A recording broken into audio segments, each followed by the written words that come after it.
everybody here. If you are new, welcome. If you are not new, welcome back. I am going to be sharing 5 rules that I break all the time with diamond painting. There's not really a tried and true rule that you have to abide by to diamond paint. These are just things that I see and hear in the community of different people saying they would never do this or they could never do these things. And so I thought that this would be really interesting to cover as a mini whip and chat. And also, I'd be really interested in hearing what you guys think as well. So let's get started. The first one is a light pad. Now, I do use a light pad. I love my light pad. Sometimes I use a light pad and sometimes I do not. Right now, I am not using one, and I kind of wish that I had it on, but it just depends on what kind of mood that I'm in, if I'm getting natural light, if my overhead light is okay. Sometimes it does have a really bad glare depending on the diamond painting. Sometimes it will reflect off of the glue, and I have a hard time seeing. When I am diamond painting at night on my patio, I never have a light pad, and I don't because I don't want to keep it plugged in. For one thing, I really need to invest in a decent light pad that is wireless, and that way I don't have to worry about keeping it plugged in. That would be really helpful. But I just don't always use light pad because one thing is that when I look at a light pad, you know how sometimes when you can see through and it looks like that your drills are off really bad, and sometimes that just really messes me up because I start thinking my drills are not straight, they just look terrible, look at this awful row, and then I start to mess around with them and then I really mess them up. For on my accessories, I have a lot of pins, I have a lot of different types of trays, and I used to match everything, where I had to have my pen to match my diamond painting, and then the tray had to match. Everything had to be matchy-matchy, including my washi tape. Now, I don't always do that now. I have favorite pens. This one I've been using for a couple of months. Once I start using a pen and it feels really good in my hand, then I don't always change out my pen. Sometimes I'll just grab what's on my table that I used last because it's convenient. I don't have to go and search. And working on 26 diamond paintings, I didn't want to go through and try to be matchy-matchy for each one of them and make sure I remembered which one I was using, or have to have a project bag for each one.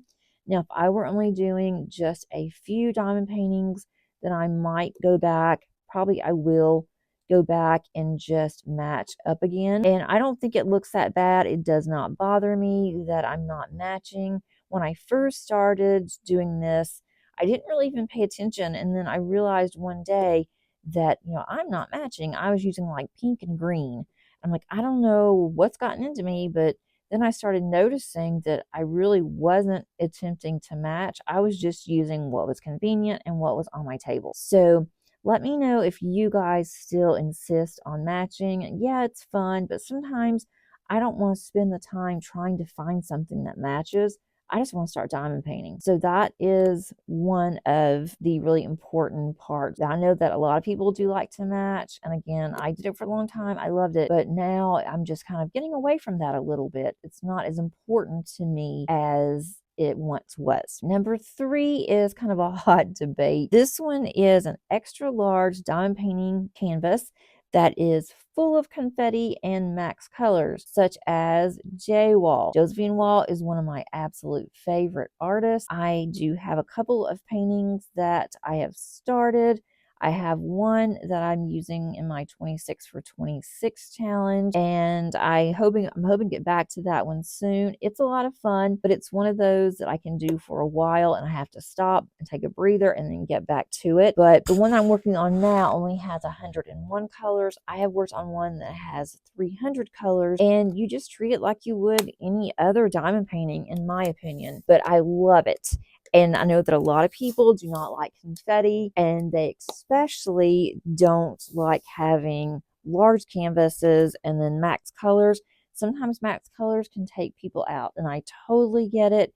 And I have to be in the mood to work on it. I can't just say, oh, I'm going to work on that today because I need to work on diamond painting that I haven't worked on in a long time. I don't always do that. I do need to be in the mood for it. The second one is one that I know a lot of you can relate to. I have an excessive stash. I am not bragging. There is no shame stashing here. I have close to 300 canvases. I'm not proud of the fact. I would actually love to not have as many. Most of the ones that I do have that I'd want to destash are older diamond paintings, and that's why I have so many, is because when I first started diamond painting, it was during the pandemic, and you basically bought, or I felt like I had to buy whatever came out. If I liked it, it's like, oh, I can see myself diamond painting that.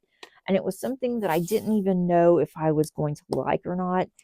And I just started diamond painting, but I was so afraid that I was going to run out of diamond paintings.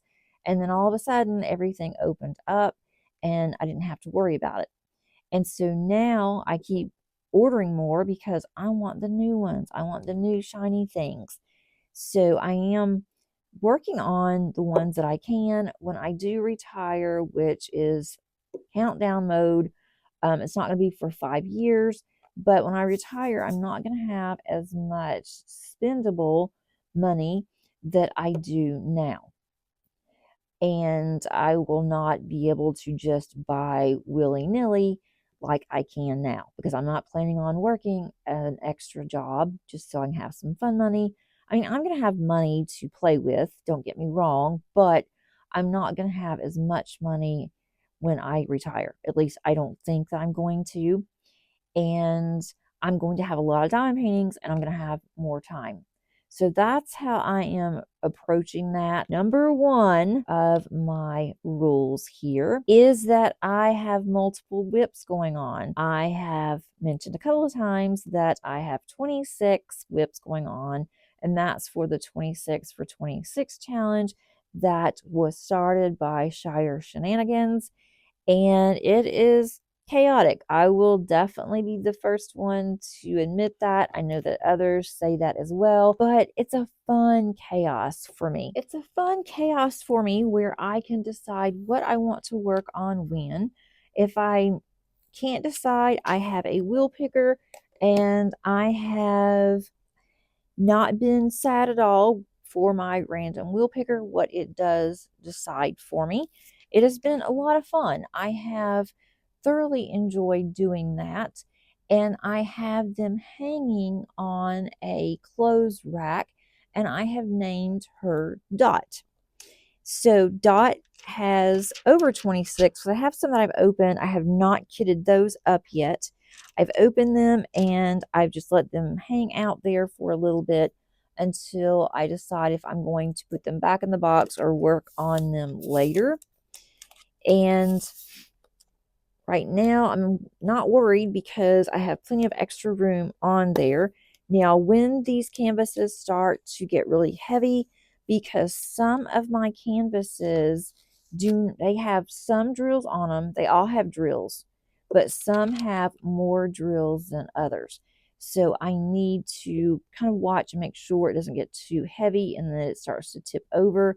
But I have it spread out to where the weight is not all on one side. Just to wrap up, I have my 5, which is a light pad, accessories, confetti with max colors, excessive stash, and my multiple whips.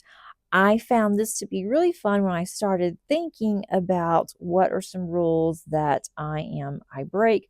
And I am not a rule breaker, you guys. I am like by the book. And again, if you are new to diamond painting, there's not any specific rules. It is just what people think and that they adhere to, or they say, I'm not doing this, I'm not doing that. So you do whatever you want to, but let me know in the comments if you have anything that you feel you are a rule breaker. Thanks so much for joining me today. And if you are not a subscriber, I would absolutely love to have you here. And if you like this video, please click on that like button. And until next time, happy diamond painting. Bye.